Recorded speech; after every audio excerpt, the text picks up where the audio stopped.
हाँ, देवीना मेहरा के वो 9 मंत्रा।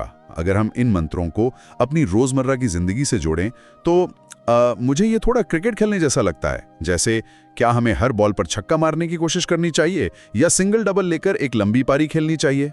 अगर हम इसको बड़ी तस्वीर से जोड़ें तो आपने बिल्कुल सही नब्ज पकड़ी है।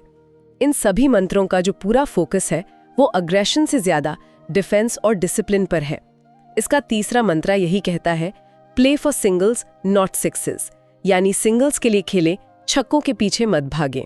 मल्टी बैगर स्टॉक्स के पीछे रोज भागने से बेहतर है कि थोड़ा थोड़ा पर लगातार रिटर्न लाया जाए। एकदम सही।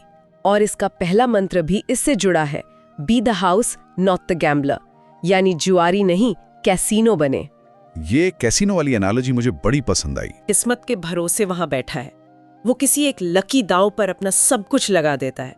लेकिन जो कैसीनो का मालिक है वो किस्मत पर डिपेंड नहीं करता, वो तो मैथ्स और प्रोबेबिलिटी पर काम करता है। बिल्कुल।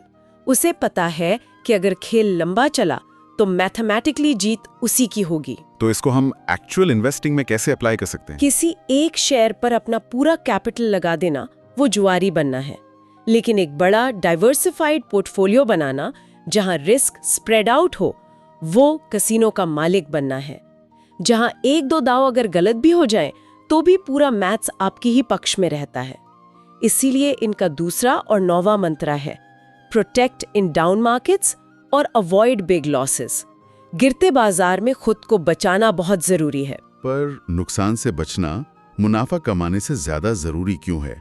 इसके पीछे का मैथ्स क्या कहता है? इसका मैथ्स बहुत ही आसान पर बहुत निर्मम है। मान लीजिए किसी के पास 100 रुपए का शेयर है। मार्केट क्रैश होता है और वो शेयर 50% टूटकर 50 रुपए का हो जाता है। ठीक है, आधी कीमत रह गई।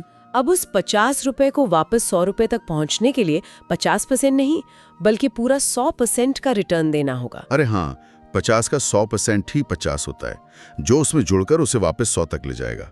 यानी गिरने में जितनी आसानी होती है, वापस उठने में उससे दुगनी ताकत लगानी पड़ती है।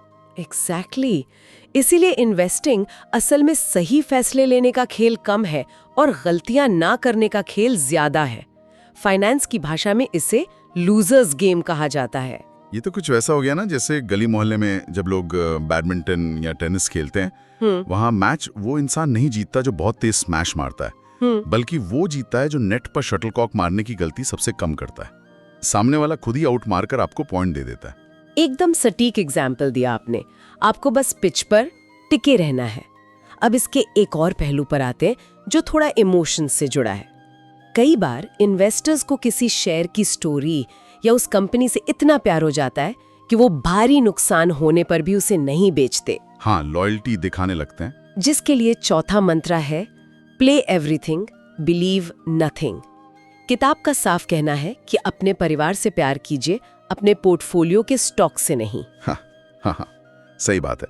और जब मार्केट का ट्रेंड अचानक से बदलता है, तब एक इन्वेस्टर को क्या करना चाहिए? उसके लिए मंत्र नंबर 5 है, not bullish not bearish be Haresh.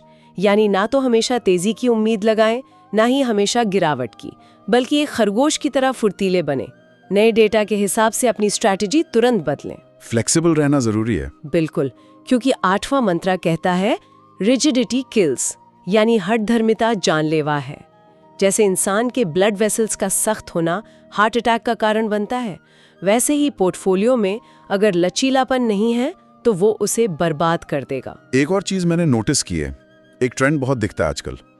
जैसे कोई थीम या सेक्टर अचानक बहुत पॉपुलर हो जाता है और हर कोई बस उसी में पैसा लगाने भागता है। जैसे बीच में ईवीज का क्रेज था। हाँ, और इसके लिए भी एक मंत्र है, great trades are like buses. बेहतरीन ट्रेड्स ना बस की तरह होते हैं। अगर एक बस छूट गई है तो उसके पीछे भागने का कोई मतलब नहीं है। हमेशा एक नई बस आएगी, एक नया मौका मिलेगा। जो चीज पहले ही काफी महंगी हो चुकी है, उसमें अब सिर्फ गिरने का रिस्क बचा है। सही कहा। और इन सभी मंत्रों का जो आधार है, जहां से हमने बात शुरू की थी, वो है मंत्र नंबर 7, नो स्टोरिफिकेशन जस्ट डेटाफिकेशन। कहानियों को भूल जाइए, सिर्फ और सिर्फ डेटा पर भरोसा कीजिए।